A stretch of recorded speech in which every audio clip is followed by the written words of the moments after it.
actually, this is really interesting. Dominique and I have been speaking about this. What a psychiatrist thinks about coercive control issues and possible law. So this is actually a great combo because we've got psychiatrist and lawyer. Yes. So do you want to talk about coercive control? Yes. Look, at least it's now being labelled. At least there's a word for it. Things really change when we get a word for something because, gosh, this has been something that people have been experiencing, and it's always been the one that people struggle. They try to tell their friends, they try to tell their family. It's hard to explain what's and happening. it's very hard to explain how the impact that it's having and how damaging it can be. And because it's not generally physical, it's nearly always being done from a mental manipulation perspective. Psychologically. Usually I would say it's done a lot these days through phones, through technology, so limiting people's who they can talk to, who they can't talk to. Can they have Instagram? Can they not have Instagram? I'm just going to give my personal opinion that if you are dating someone that tells you cannot have social media, you cannot talk to a person, you cannot do X, Y, or Z, your partner should not be, this is my personal opinion only, your partner should not be dictating your behavior and your life. If they say you can't have Instagram, please run away from that person.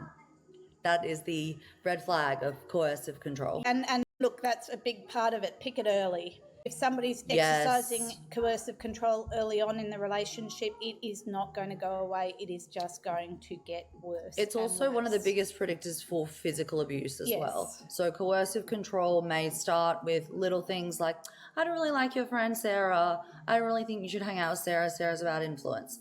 That actually is coercive control, because it's dictating who you can be friends with. But if you'll notice in that, and often coercive control's got this, there'll be this veneer of, I'm just telling you for your own good. I'm looking out for you. I'm looking out for you. I want to keep you safe. I want you to be around good influences. And then when you have a look, but what is it that's being asked? Suddenly you see the control and the restrictions that are coming in.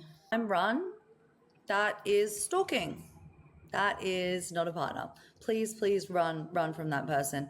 If you choose to share your location with people like I do, I choose to share my location with all of my family members so they know that I'm safe. That's very different.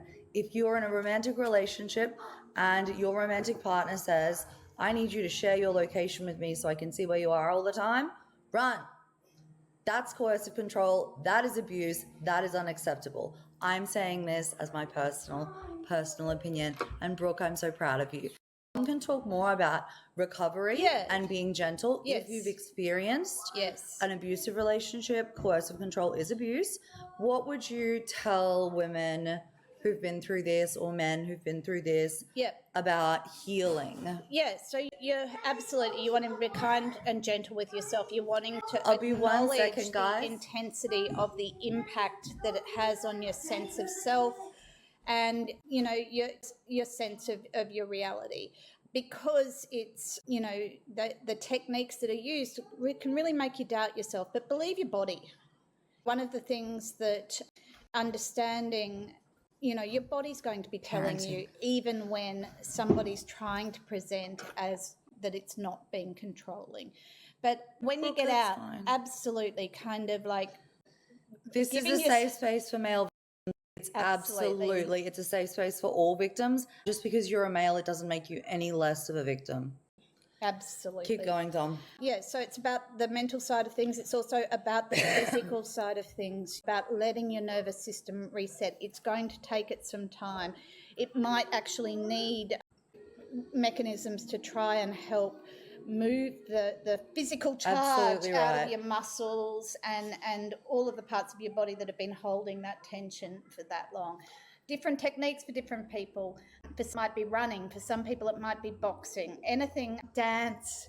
Dance is music. Just coming through at the moment as really good evidence about how powerful it is in its antidepressant and trauma healing effect, because it's moving your whole body, it's moving to music. That might not be available for when they're very first kind of in recovery, but listening to what it is that your body's wanting or needing to do. I think the physical tips are really, really good. It immediately brings you into the reality that you're actually in. I personally hate running. I couldn't think of anything worse. No, But not for walking, me. I Yep. love. Yeah. Being outdoors, anywhere that you can be outdoors and connect with nature is incredibly, incredibly healing.